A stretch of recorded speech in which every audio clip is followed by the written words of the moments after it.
Don't get nervous now. I don't get nervous, man. All right, guys, I'm here with Alan Billman. Alan, you've been a real estate agent for how many years now? Started in 2008. Started in 2008. Kind of stayed part-time for a little while, and we actually did investment real estate before that in College Station, before I was licensed. My wife actually had her license too, temporarily. Okay. For a few years. It was during that 2009 range where I think a lot of people struggled. Moved out of state for a few years, but basically 2019 came back full-time, and I've been full-time since. So we'll call it 5 years really. Full-time, Yep. yeah, but been licensed. I was licensed back in the day where we didn't have zip forms, didn't have all that. You had to know the contracts and all the forms. You signed everything by hand. So, fair enough. All right, well, as everyone that tunes into the show knows, we're discovering what separates the top 20% agents from the bottom, what separates the top 20% from the bottom 80%? Mm-hmm. What are the traits that you exhibit that every other top producing agent does exhibit? And we're making a list of what separates top from bottom, why people are in this business for 10, 20, 30 years, why people are in the business for 10, 20, 30 days. Yeah, the under 2 year mark. Yeah, there's a lot of those. Of course, in the inspection business, we come in, we see a room full of bright eyes, we feed them a bunch of tacos, and then 6 months later they go, oh yeah, that guy left. He's already done. He's already 6 months, So that's true. With that, what keeps you motivated? What gets you up every morning to sell real estate instead of going to sell insurance or going to do something else that you could probably pretty easily be good at? I mean, you're a natural salesman. That's a good question. I was on church staff. I was basically pastor, worship minister, a bunch of different things for like almost 30 years. So I have a natural tendency to want to care for people and help people. It's just in my nature. Like, I know it's funny because the day that I asked you to help with my daughter's car, I knew you would say yes. Not that I manipulated that, but I knew you would say yes just because it's in our nature, and I think a lot of people think that people who are on staff in church as well, they're on church staff because they care. Well, no, I cared originally. It's inside of who I am. So I was in a place that allowed me to do that. And you don't have to be on staff, on a church to care for people and stuff like that. But in 2019, like we talked about, when I went full-time basically in real estate, I think I kind of went into it with the mentality of almost, I just need to go make money. And as a business owner, we want to make money. That's not really the argument, right? It's what is my motivation? And for about 3 years, 2-3 years, I struggled. And my wife, who actually just finished her Doctor of Chiropractic degree, one of her classes that she took, they were doing a exercise on discovering your why, kind of the Simon Sinek thing. Have you and I talked about that before? We've talked about it Yeah, once. and it's big, and Simon Sinek basically did this exercise, a TED Talk, but one of his exercises was about discovering your why. And he talks about the concentric circles, like inner circle is why, that's your reason behind why you do what you do. The how is the next circle, and then what's the outer circle. And as agents, our tendency is to say, I've got my license, I do certifications, I stay up to date on all the laws, things like that, but so do 75,000 other agents. So what separates you from them, not just the differentiator between you and them as far as your business, but you as a person.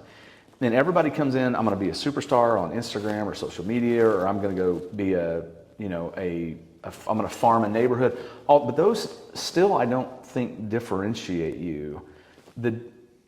If people use you because they know, like, and trust you, there's a why involved. Right. And we miss it. And yet Simon Sinek, in that little golden circle thing, he talks about 95% of buyers start with the why.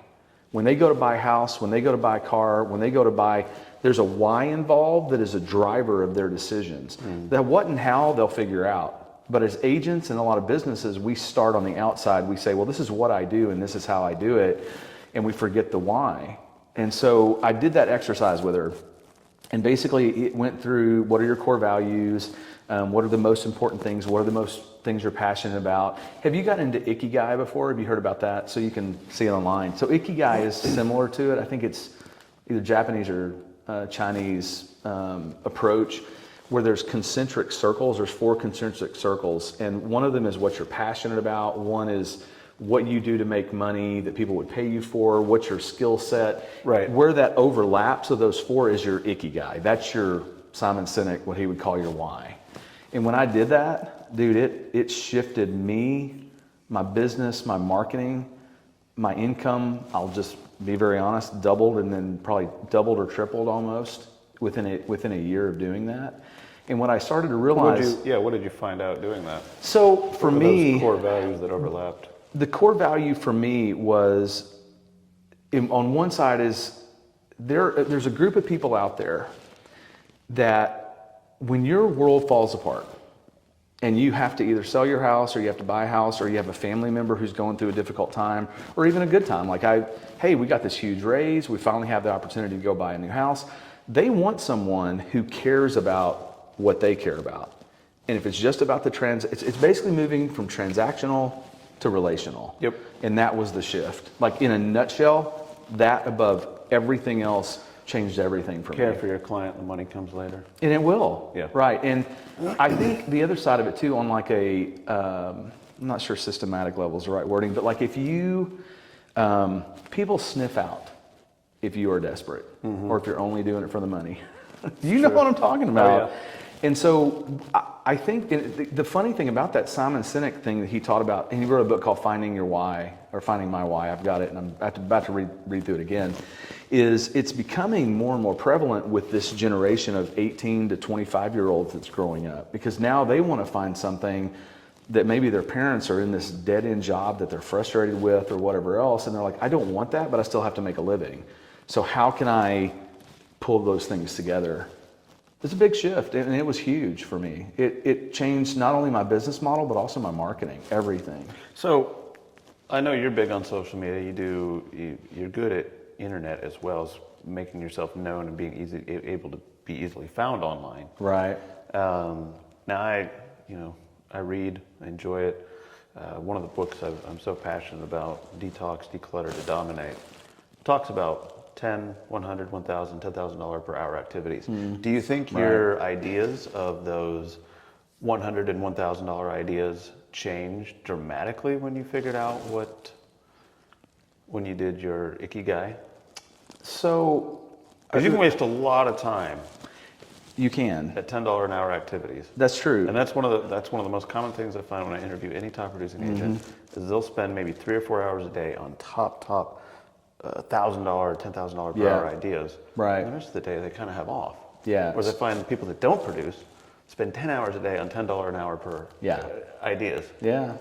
Because can social media, there are some people who make a lot of money on social media and YouTube. I don't. Right. Because for me, it's about this face-to-face relationship.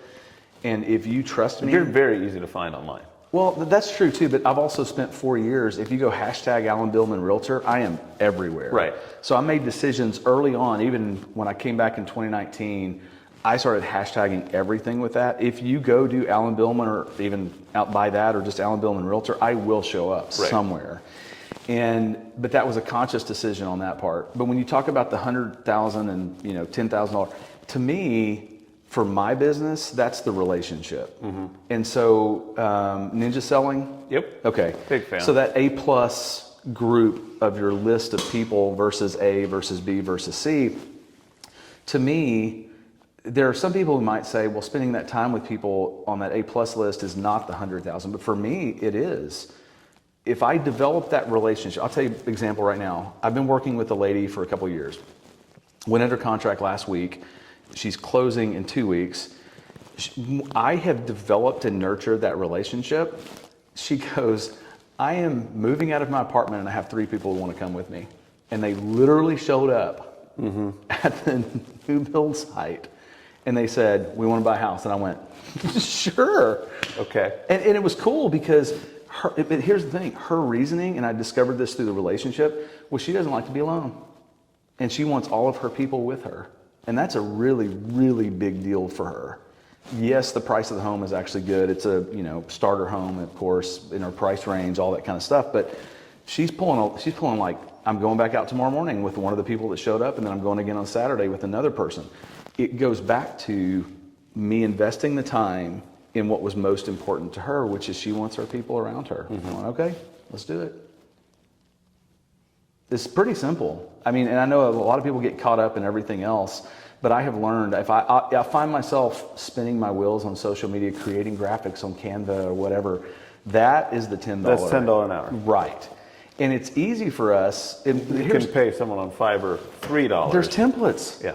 And people go, well, that's not exactly what I'm looking for. I'm like, yeah, but no one looks at that. Nobody cares about that stuff. They just want to see you out there doing what you do naturally. You know, we've talked about you with your little headlamp.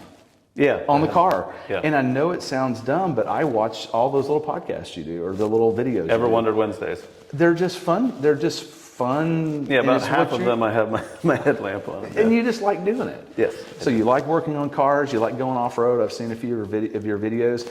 But here's what's hard about that is you're basically going from a fishing net mentality of catching leads and clients, which is I'm just going to shotgun approach, to more tight line. Yep. It's very focused.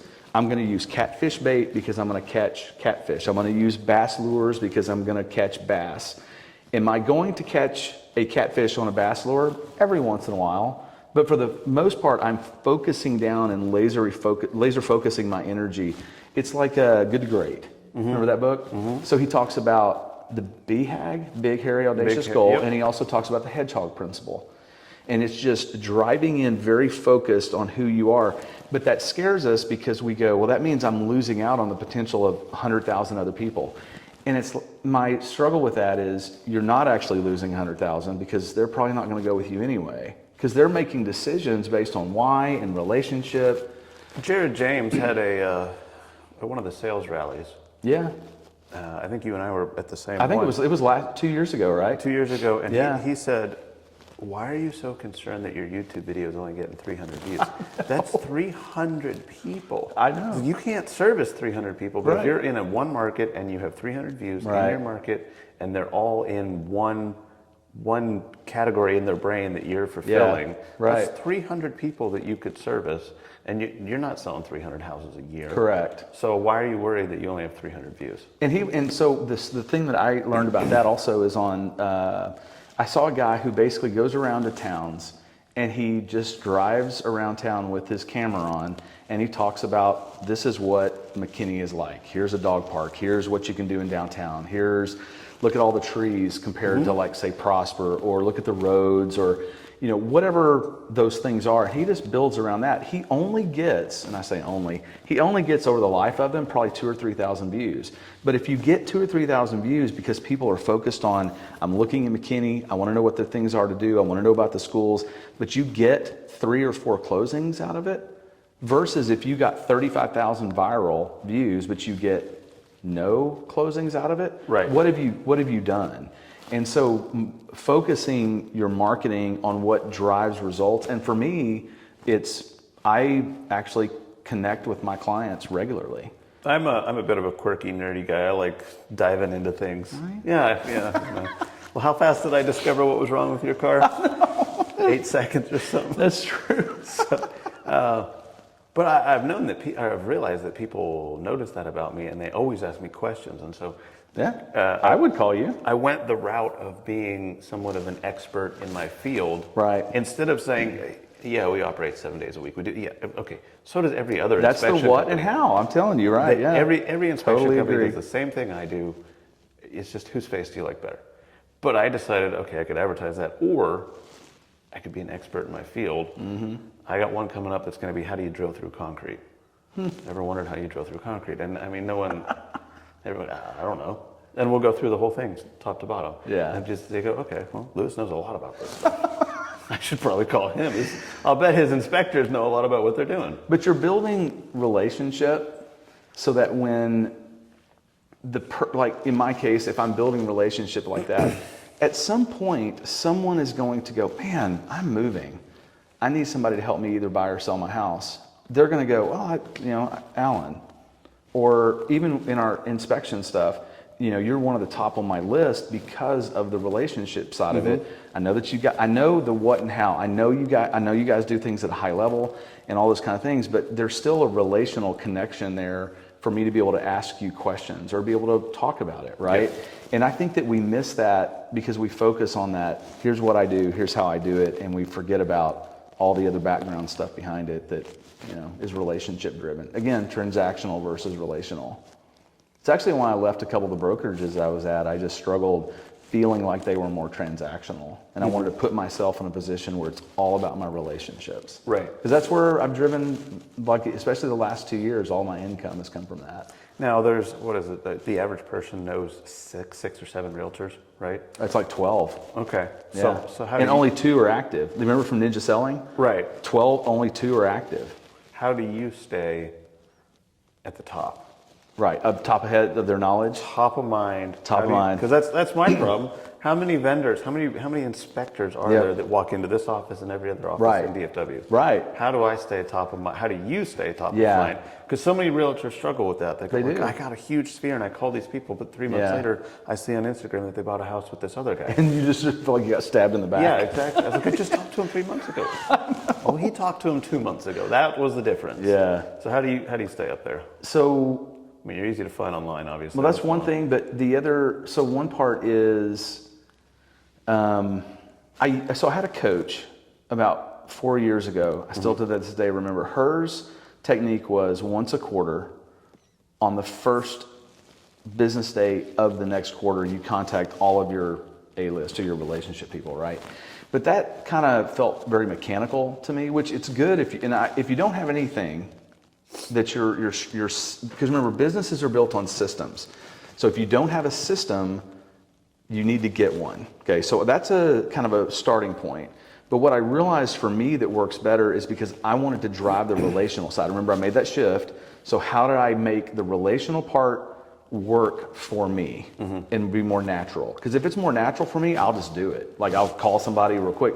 So I'll tell you the trick that I have done is because I have tried to establish meaningful relationships with all of these homeowners and these people, not just homeowners, but vendors, everything else, I pay attention to things like hailstorms. When a hailstorm happens, my homeowners know I'm probably reaching out to every single one of them, maybe that night, and just going, hey, are you guys okay? Did you have any damage? Do you need anything? Because I want to be that connector if they need something. Babies being born, right? I'm on social media. Big life events, right? Like, and I know it sounds weird, even stuff like divorce, like things like that start to happen. I'll reach out privately, man, are y'all okay? I know you're not, but what can I do? And it's not even about real estate, right? It's just, I care.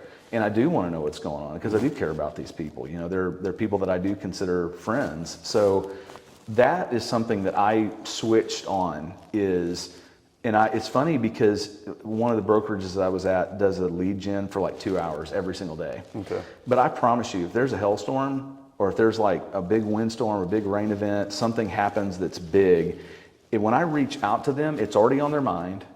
And they go, oh man, yeah. They trust you. They say, who's a good roofer? Who do I go to? The fence fell over in the windstorm. Do you know somebody? What do I even do? Right. And what I found was when I do that, here's the interest, because here's the thing, with the quarterly thing, you know that there's 4 times a year you're probably going to reach out to somebody. Right. But I started to realize these windstorms, events in people's lives, they happen about 4 or 5 times a year. And they're easy. Not only is it something I do care about, but they're easy reach outs. Right. Like I don't even have to go, hey, this is Alan Billman, your realtor. You already know me, but I'm reaching out to you. I don't have to do that. It's literally the text is, hey, I saw the hailstorm went crazy in your neighborhood. Are you okay? Or what's going on? And then we'll respond. I'll have 2-hour conversations with 30 or 40 people, on a text thread. I'm like going crazy for about an hour or two. And then. So that's a good segue into a lot of people, just as goofy phrases, your network is your net worth. The people you surround yourself with. Yeah. It's the classic, if you hang around 5 smokers, you're the 6th, you're going to be the 6th smoker. Hang around 4 or 5 guys that go to the gym every day, you're going to go to the gym with them, right? Yeah. So I need to start hanging out with you. It's just a small shirt. It's a medium. It's a schmedium. I got my account over at Baby Gap. Oh, Lewis is here. With that mindset, I believe that too, because you hang out with some friends that don't make any money, that just kind of high school they peaked out, and they're always playing you down, right? They're always going, oh man, you could do that, but and they list out all the things that could go wrong. Right. Then I hang out with other customers of mine that have made millions of dollars, and they're going, that's all you want to do? Like, you could do this and this and this with the business. Yeah. What are you thinking? You're reaching out to all these people. Do you think your network, your net worth, do you think those have something to do? Do you believe in that concept? And do you try and surround yourself with those higher level people? I don't know that I don't think that I tried to, but you make a good point though. Like, I look back probably over the last year, and the majority of the people I work with are self-employed business owners. Mm-hmm. That's legit. And I've gone through and looked at that. I don't know that I intentionally targeted them, but I think going back to your why, if you discover who you are, like you said, you're naturally going to connect with other people who are going through the same things as you are. They're struggling with their businesses. Right. They're trying to figure out next steps on what do I even do next? Do I need to hire this? I had a conversation yesterday morning with a really good friend who's thinking about hiring somebody. And my first conversation with him was, well, let's talk about it. Why? Why are you needing to hire somebody? You know, we just go through the thing. But he's a business owner, right? And what I found too is you're right, there's that commonality of, I think that people are naturally drawn to, like in my case, other business owners who are small businesses where we want to be self-employed. If I wanted to go make $120,000 a year, I could go be a manager at some, Best Buy. Whatever, right? Yeah, I could just go do that, and maybe it would be more consistent or whatever. But surrounding yourself with people that actually produce. I do it. I do it on purpose. These interactions here, I exclusively interview people that are top producing, and at least every single one of them, I get a nugget of information out of it, where I get something that I go, oh yeah, they're doing something that I'm not doing. Yeah. They're at a much higher level. I've interviewed someone who does, he's probably going to sell 50 or 60 million in real estate this year. He has people that help him out. He doesn't have a team, but he has people that work for him, staff. Yeah, right. You were saying that your friend was talking to somebody about hiring. I'm a big proponent of hiring to buy back your time. Yeah, so making decisions where so the easy ones for us is the transaction coordinator. Yep. TCs can save you a lot of time. And really, since I've only been with Monument for probably since like December, so I haven't found that person yet. I'm about to, because I've got a couple of contracts that I have to get going forward. But I realized, and some of it is like on that, for example, in real estate, it takes away time energy, mind energy that I can go ahead and move on to my either next person or your lead gen. $1,000 and $10,000 per hour. Yeah, and then what's TC worth? $50, $100 an hour type? Well, your average TC is $350, and they don't get paid unless you close. So there's an added benefit of that part of it, where they're invested in getting it to closing. But the other part is, $50 an hour. But and I'll stay engaged in the whole process. I'll be in the whole thread, with the emails and everything else. But it just takes it off of me, everything from CDA compliance over to inspections, right? Making sure everything is happening. Well, doing exactly what you're the best at, and that's nurturing your relationships. Exact, and that's the hardest thing. Now, one difficulty that I've struggled with that is, and I did call myself a control freak, but I got corrected on that. They said, I talked to somebody the other day, and they were like, no, it's not a control freak, it's just you want to manage your business as effectively as possible, and that's true. But I've got to, like you said, what are the things that I can take off that are easy things to take off? Right. Like you said, they can do this. I don't have to have my mind on it at all times. Negotiating repairs, obviously they can't do. That is my job with that relationship between the other agent and myself. And, but when you were asking about surrounding yourself with other people, I think that you will naturally surround yourself with other people like you if you understand yourself well enough to know that. And if you try to go to a big event where you don't know anybody and just show up and all of a sudden you want to be this person that you envision yourself, I'm not sure that happens without understanding, who I am. And hit your mic, sorry.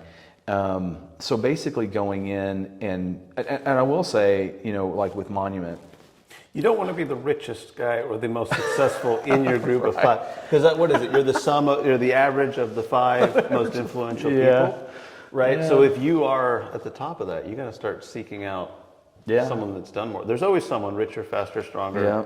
right? If you're trying to be the fastest athlete or the strongest guy. I know Right. that when I'm working out and I'm working out with a guy that's way stronger than me, I'm lifting more weight that day, right? Because I'm not going to just Yeah. fall back. Right. And he's pushing me to keep moving forward. Right. Same thing on the mountain bike. If there's someone really fast, well, oh, geez, I got to keep up. Yeah. If I'm the fastest guy out there, I get kind of lazy. Now, I will say that is one thing that I do think as an agent, you want to find those other people that you're around consistently or you talk to consistently that are also producing potentially where you want to be producing, because it does drive you. There's a natural, healthy competitiveness, right? Oh, I'm falling a little bit behind. I got to catch up with them, And I find that true, especially if, let's say your average is somewhere around $500,000 or $600,000 per house closing. Well, if you want to make X number of dollars, it might mean you have to close between 15 and 20 closing. Let's say over 120,000 a year, 150, whatever. You have to. For me, I'm the same way as you. If I see somebody else when they they post on social media, just got under contract, I'm like, I gotta go catch them. Yeah, I do. It's just very and I like it because it's not. Other inspection companies say, they just post online. They just hired their 7th or 8th inspector. And look, their business is growing fast. Yeah, but you have to make a decision on whether. Yes, you're probably in your head going, do I need to hire more people?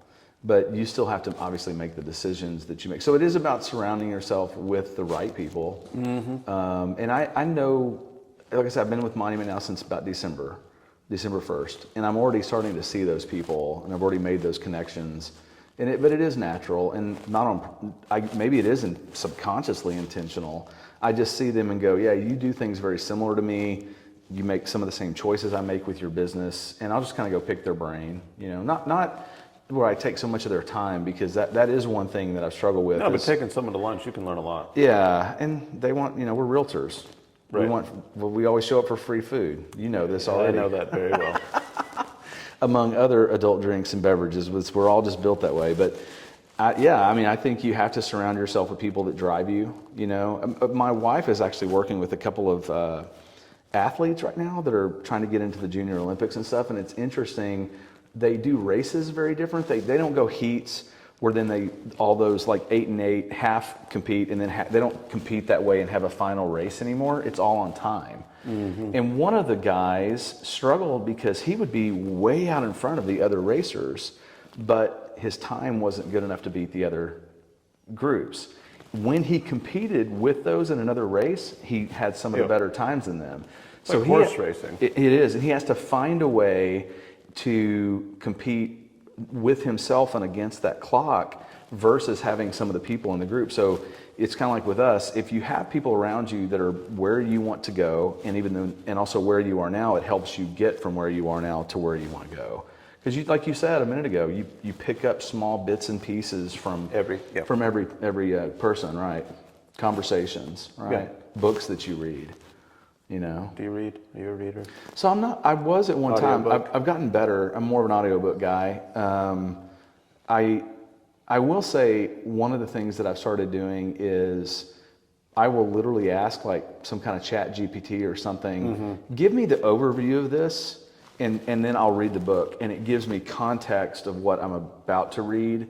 Because really fast readers kind of skim, you'll read top and bottom of each paragraph, it's techniques on it. But yeah, just unfortunately, I wasn't ever a really good reader, but I had to force myself because to become better and to learn more, you have to, What is something that you always have a little bit of extra money for? For me, it's adventure, something like a concert or going out in the bush or, with the trucks and stuff. Yeah. It's, even if you're not producing a whole lot, you always got to yeah, I'll go do that. We just went to the Grand Canyon. Did you see that? I did, yeah. Me and Jenny, that was pretty fun. That was our 30th anniversary trip, so that was a big deal, and it's something we had talked about for a long time. But so I actually just got back. So last week, so my kids' birthdays are 2 days apart, 2 years and 2 days, but they're both end of January, both of them 2 days apart. So every year, like my daughter's out of state, my son's actually here. I flew out of state with her. I went skiing with her for 2 days. The next day I was on a plane, crammed after skiing because now my muscles were fried.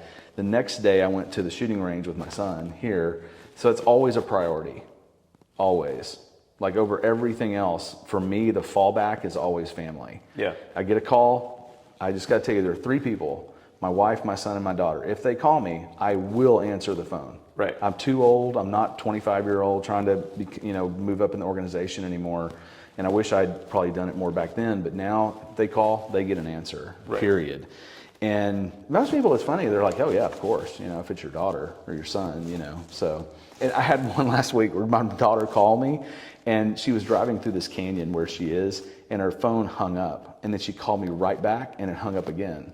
So as a dad, you start freaking out. Yeah. Like, because I can see them on Find Friends, and I'm like, what just happened, Yeah, so the money for that's important. So I go ski with them, go golf. Is that the car I fixed? It is the car you fixed. It's still running, brother. They just changed the brakes on it this week. So, but yeah, I think that like having those things, and remember that, and that's prioritizing what's most important to you. And again, that still goes back to that, like we talked about the Ikigai. What are those things that are the most important things in your life? Because one day, dude, when we're on our deathbed, they're not going to be, oh, Alan worked this, he did this kind of thing. It's how much time did you spend with me? Mm-hmm. Like, I'm ready to be a grandpa. I am. I'm just ready for it. My wife is ready for it. We now are applying pressure to our kids.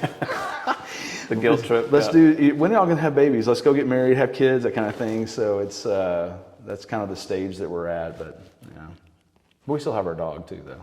Okay. Always have your dog. Yeah, Murphy's with me all the time. Yeah. All the adventures. My wife is always like, I wish Minnie could, our dog, our little golden doodle. She's like, I wish Minnie could just be with us all the time. Not quite all the time, but close to it. Right. What, getting close to the end of the time, but what, the one thing that you've learned over the years that you wish you knew? I know a lot of people will say, I wish I didn't care quite as much about just the climbing that ladder so strategically. And we're all looking for success, obviously. Mm-hmm. But I found that a lot of agents, a lot of people that are successful in business, that just kind of took a step back and let it kind of organically flow. Mm-hmm. It's what most people say. So you can echo that, or you can have something completely. No, the biggest thing is so in life, what matters the most is relationships for me. Right. Like my daughter had a car wreck 3 years ago actually, and I was in downtown, actually I was at a closing, but I was in downtown Dallas, so I was probably 40 minutes away from her, and she called me. The phone cut off a couple of times. I think I broke my arm, all this other stuff, and I'm like, oh my God, I lost it. So, but it was funny because I called my best friend, who and I called him and I said, hey man, I cannot get to her. And I knew his house was only about 10 minutes away from the accident. Dude, he didn't hesitate. Right. Not even for a moment did he hesitate. And I knew he wouldn't. Right. And so one of the things that we've always talked about in one of the churches we were at 25 years ago, the pastor talked about, who are the people you can call at 3 a.m. and you know that they will answer, they'll be there, and those are the people that are most important in your life. Right. And that was a big deal. I made that shift even then. Even when I was probably I was probably at that church when I was in my mid-20s. So I was still young. You thought you could live forever, kind of thing. The older you get, you look back on those relationships. Like I know the 3 or 4 people that are the closest people in my life, and I know they would drop anything for me, and I would do the same thing for them. Right. That honestly overrides everything else, And then family, like I said. I mean, if something happens, my world shuts down. When their world shuts down, I wish it didn't. I wish I had the ability to, separate everything out and still do work. Mm-hmm. But also, it's just really hard for me. When the family needs me, dude, it's just off. Like that's it. Hey guys, I'm gonna be out of pocket for a little while until this cleans up. I think that will pay off, and not pay off is not the right word. I think that will. The older you get, you start thinking about legacy. Mm-hmm. And passing things down to your kids. Well, the motto at Element Inspection is "Leave it better than you found it." Yeah. No matter what it is, everyone that is in my business has to have that motto in life, which is "Leave it better than you found it." Yeah. Whatever it is that you're touching. Yeah. Be it on the trail, someone's life, someone's house, leave it better than you found it. Yeah. And especially family, people. And in our world, it's also kind of easy because what you do, you're wanting them to have this house or this business or whatever you're inspecting be exactly what you think it should be and not missing things. There's problem. Same thing for me with selling houses. I want someone to walk away not just from the experience going, wow, This is exactly how I hoped it would go, but I also want them to go, this is exactly what I was dreaming for the house. Because now that's what makes it a home, right? The difference between just a physical structure is the love and the care and their dreams and goals going into that home. That's what I hope I try to latch onto that, so that when I'm looking for homes for them or negotiating with the other agent or I'm having these conversations, that's in me as I'm communicating it, right? Because if I just go, this is the price they want, this is the repairs that they want, things like that, that's still transactional, which is important to have that in a good structure for yourself. But when you have that underlying motivation, people feel it, you know? Anyway, so that I agree with you, man. Like, leaving things better than the way you got them, especially relationships. Is there a way that I can be a part of somebody's life and help make it better? Right. You know? I mean, I know it's weird, but what you did with my daughter's car, that was really big. I've told you this. Yeah. And that is the relational part. Right. You know, and you did it because you understood the mechanics of it and things like that.